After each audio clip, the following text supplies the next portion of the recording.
Welcome back to the channel. So I didn't have anything for you guys Friday. The last video was released too early, and I'm going to try to do Friday videos, but I probably just don't have enough crap laying around my garage to do anything really that interesting. But I'm going to set this up. This should come out on a Friday. Sorry for the delay.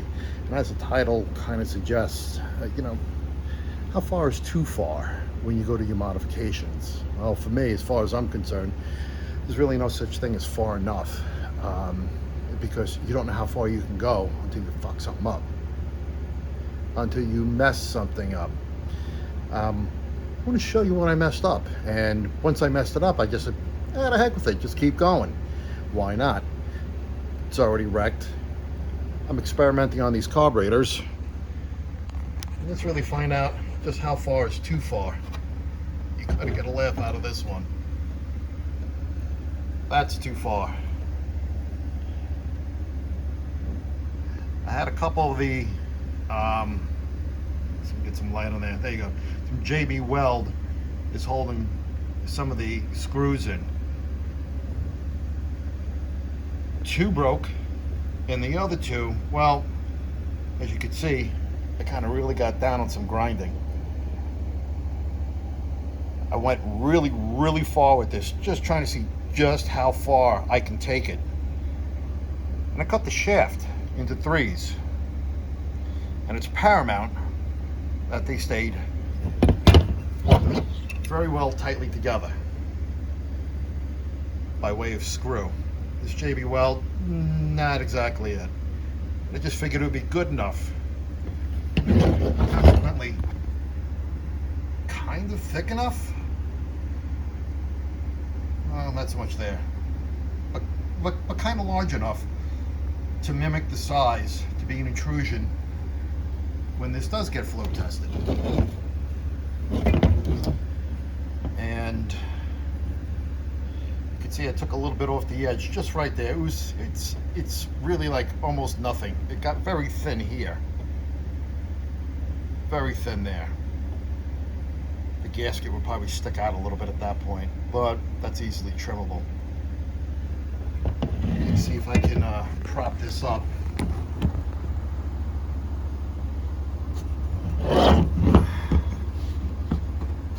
Unfortunately, because, whoops, sorry fellas, hope that didn't hurt your eyes.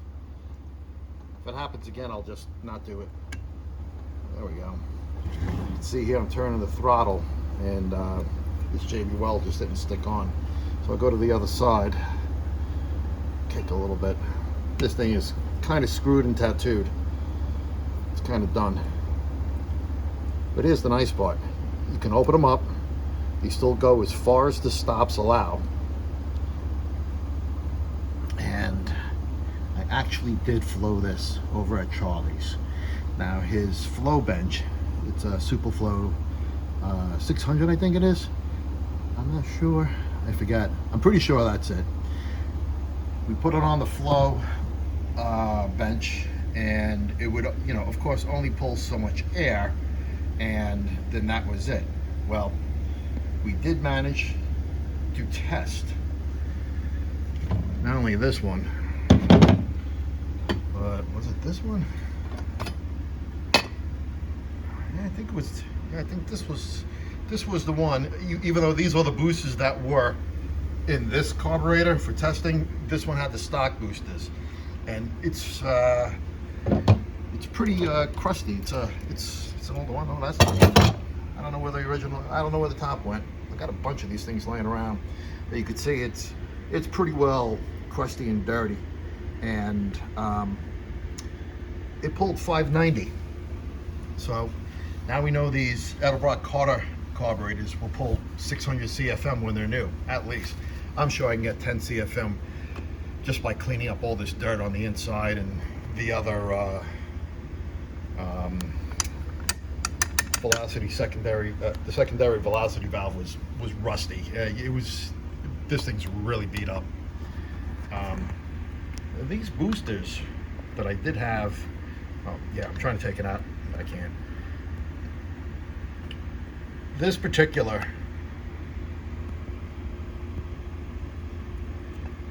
I guess wedge shape. Worked out pretty good. When we went to go test the other one, see, kind of nice. I don't know if you could see the color changes in there that I was talking about from my other videos. That's where you stop. But I can show you where too far is on these. Let me try propping this up again.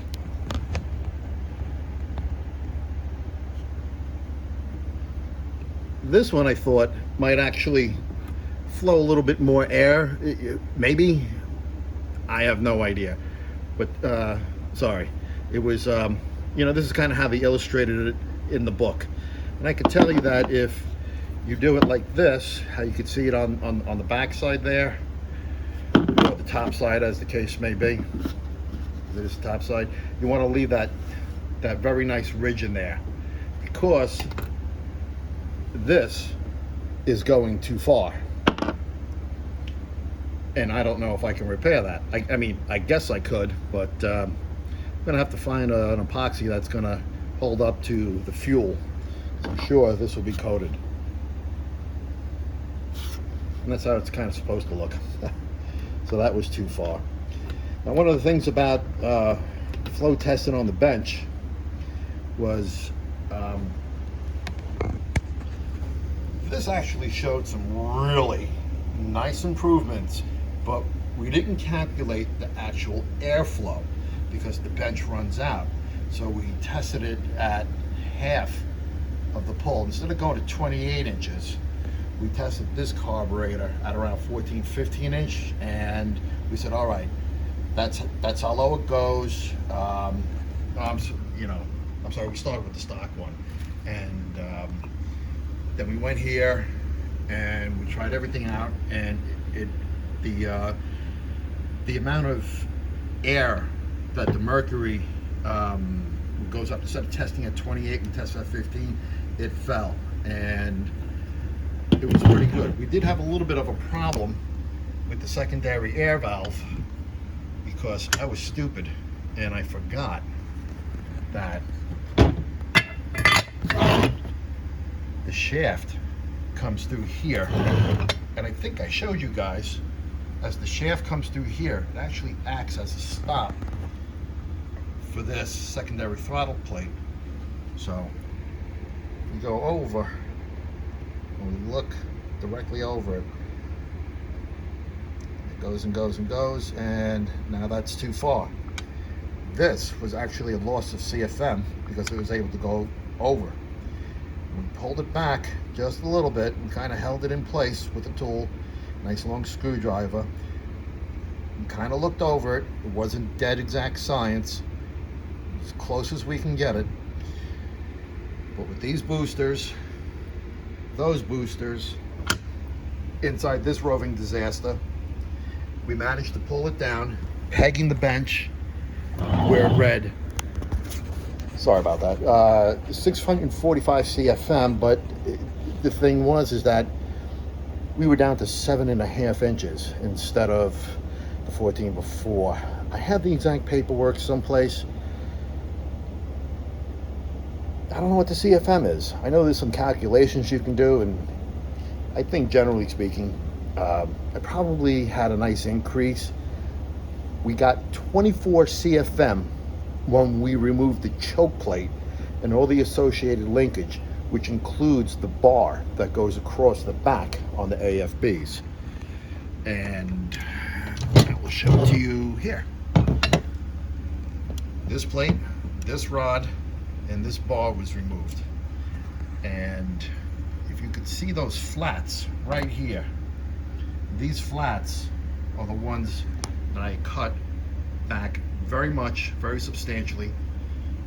I was going to bring this side was going to be left open, but you would just plug it on your running car, and it only allows it to go this far over. And when we did that, I think we kind of theorized, we came up with some numbers. We were very tired. It was 90 something in the garage. If you ever listen to Charlie's channel, he's like, man, it's hot in here, I'm done.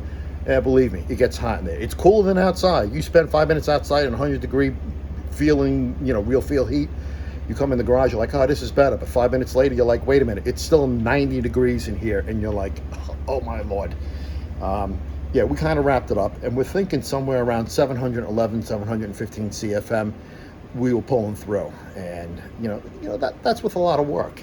I mean, I even added this wing on the back to try to help every little bit of airflow, smoothing it out here. That's what I was telling you about on the inside. You could see it's a little bit of a lip, but now it's rounded. Could I go farther? Yeah, I guess I could. So I ordered, but didn't quite get on time, this K&N stub stack. I had used this before, but there's something different about this one. And I'm looking at it. I try to put it on top. The sucker don't sit down on it like my old one did. The old one would sit down, and I'm looking at it right in there. That whole area just absolutely sits on top of the piston for the rod, the step-up rod area. So I can't even get this to sit down correctly. It's kind of ridiculous. So now I'm going, should I carve that much out in order to get it to sit down? It says it works with most air cleaners. Didn't work with that one. I have a few other air cleaners. I'm going to give it a shot, see how it works. I'm going to ask Charlie if he wants to redo it again for fun with, the way it's supposed to be tested. But we had a little fun screwing around, and later on I'll make a video. I bought a set of Hughes big mouth CNC'd aluminum metal block heads. They have a 208/16 valve, and we flow tested those because there's a lot of rhetoric on the internet. Some guys have gotten some really poor numbers. Some guys have gotten okay numbers. Nothing matches up. I don't like the bench race flow benches. I just want to say this is what we got. So in the future, I'm gonna have a set of dead stock Edelbrock heads, and then we can use the Hughes big mouth heads to see how well it's stepped up. And since they're going to be on the same bench, it's going to be an A to B comparison of a stock Edelbrock head versus a CNC ported Edelbrock head from the Hughes engines. And hopefully sometime soon, things actually work out, like less heat in Florida. I've a set of ProMax CNC heads, also a 208/16, and they're on my 340 inside my Duster right now. These seem to be pretty darn good. They don't flow as much as the Hughes heads, but according to Flowmax, the Flowmax of like 284 CFM, and that should be enough for most any street strip ride. And remember, you really got to lift the valve a lot in order to get that.